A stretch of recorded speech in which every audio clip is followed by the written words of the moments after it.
আসসালামু আলাইকুম। ওয়ালাইকুম আসসালাম রাহমাতুল্লাহ। শাইখের কাছে একটা বিষয় জানার আছে যে মহরম কি? তো প্রতি বছর আমরা এই বিষয়ে মানুষদেরকে দেখি তারা পিঠ চাপড়ায়, বুক চাপড়ায় এবং হুসাইন রাদিয়াল্লাহু আনহু নামে কান্না করে। তো এর সঙ্গে ইসলামের কি সম্পর্ক এবং মহরমের কি সম্পর্ক? আলহামদুলিল্লাহি রাব্বিল আলামিন আসসালাতু ওয়াসসালামু আলা রাসূলিহি ওয়া আলা আলিহি ওয়া আসহাবিহি আজমাইন আম্মা বাদ।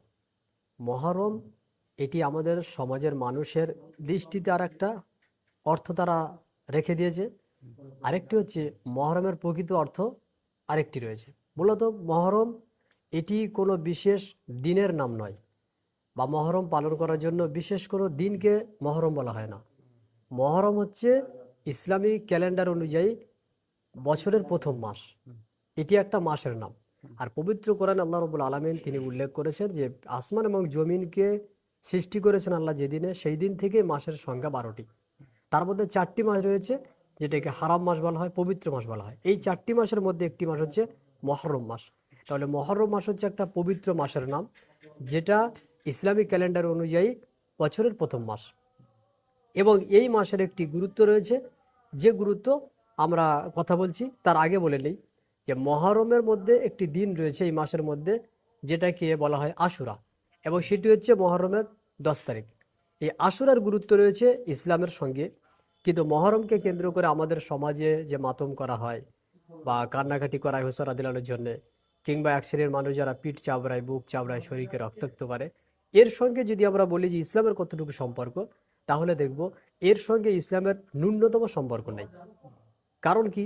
আশুরা হচ্ছে একটা দিন যেটা মহরমের 10 তারিখকে বোঝানো হয়, এবং এই দিনের গুরুত্ব কোরআন এবং সুন্নাহ থেকে যতটুকু এসেছে তা হলো এই যে রাসূলুল্লাহ সাল্লাল্লাহু আলাইহি ওয়াসাল্লাম তিনি যখন থাকতেন মক্কাতে, তখন দেখতেন যে কুরাইশরা এই আশুরার সিয়াম পালন করতেন, এবং রাসূল সাল্লাল্লাহু আলাইহি ওয়াসাল্লাম তাদের সঙ্গে সিয়াম রাখতেন। তবে যখন তিনি মদিনায় প্রবেশ করলেন, তখন তিনি দেখলেন যে মদিনার মানুষরা তারা এখানে সিয়াম রাখছে, তারা হচ্ছে ইহুদি।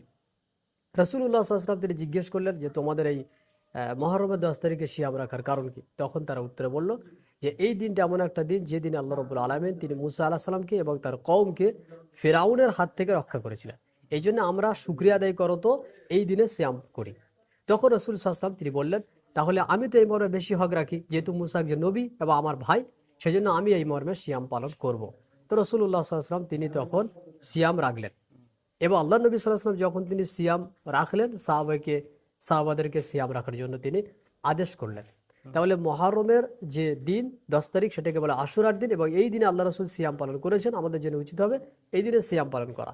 এমনকি একটি হাদিস উল্লেখ করা হয়েছে যা সহিহ মুসলিমের মধ্যে এসেছে, 1162 নম্বর হাদিস। রাসূল সাল্লাল্লাহু আলাইহি ওয়াসাল্লাম তিনি বলছেন যে যদি কোনো ব্যক্তি আশুরার দিনে একটি সিয়াম রাখে, আহতাসিবু আলাল্লাহ আইয়ুকাফিরা সানাতাল্লাতী ক্বাবলা, যে আল্লাহ রাব্বুল আলামিন ওই ব্যক্তির পূর্ববর্তী 1 বছরের ছোট ছোট পাপকে মাফ করে দিবেন। এটি হচ্ছে আশুরার সঙ্গে সম্পর্ক ইসলামের, বা মহরমের সঙ্গে সম্পর্ক ইসলামের। এখান থেকে একটি সম্পর্ক পাওয়া যাচ্ছে ইসলামের যতটুকু, তা হচ্ছে আশুরার একটি দিন, গুরুত্বপূর্ণ দিন, যে দিনে রাসূল সাল্লাল্লাহু আলাইহি ওয়াসাল্লাম তিনি নিজেই সিয়াম রেখেছেন এবং সাহাবাদেরকে সিয়াম রাখতে বলেছেন। কেন বলেছেন? এই জন্য যে মুসা আলাইহিস সালামকে আল্লাহ রাব্বুল আলামিন এই দিনেই বাঁচিয়ে নিয়েছিলেন ফিরআউনের হাত থেকে, এবং মুসা আলাইহিস সালাম কওমকে বাঁচিয়ে নিয়েছিলেন ফিরআউনের হাত থেকে। অপরদিকে মহরমকে কেন্দ্র করে মাতম করা যদি আমরা দেখি, এর সঙ্গে ইসলামের সম্পর্ক নেই। কারণ কেন নেই? এই জন্য যে কোনো ব্যক্তি যদি মারা যায়, কোনো ব্যক্তি যদি ইন্তেকাল করে, সেই ব্যক্তির যে শোক পালন করা, তাই ইসলামের দৃষ্টিতে আল্লাহ রাসূল সাল্লাল্লাহু আলাইহি ওয়াসাল্লাম বলেছেন এটি হবে কেবলমাত্র 3 দিন। যেমন সহিহ বুখারীর মধ্যে উল্লেখ করা হয়েছে 1281 নম্বর হাদিস। উম্মে হাবিবা রাদিয়াল্লাহু আনহা তিনি বলছেন, সামিতু রাসূলুল্লাহ সাল্লাল্লাহু আলাইহি ওয়াসাল্লাম ইয়াকুল, আমি আল্লাহ রাসূল থেকে শুনেছি তিনি বলেছেন যে কোনো মহিলার জন্য জায়েজ নয় যে সেই মহিলা মৃত ব্যক্তির জন্য কোনো দিনকে পালন করবেন, ইদ্যত পালন করবেন ফাওকা সালাস, 3 দিনের বেশি। তাহলে একজন মৃত ব্যক্তির জন্য 3 দিনের বেশি শোক পালন করা হারাম, ইসলামে জায়েজ নেই।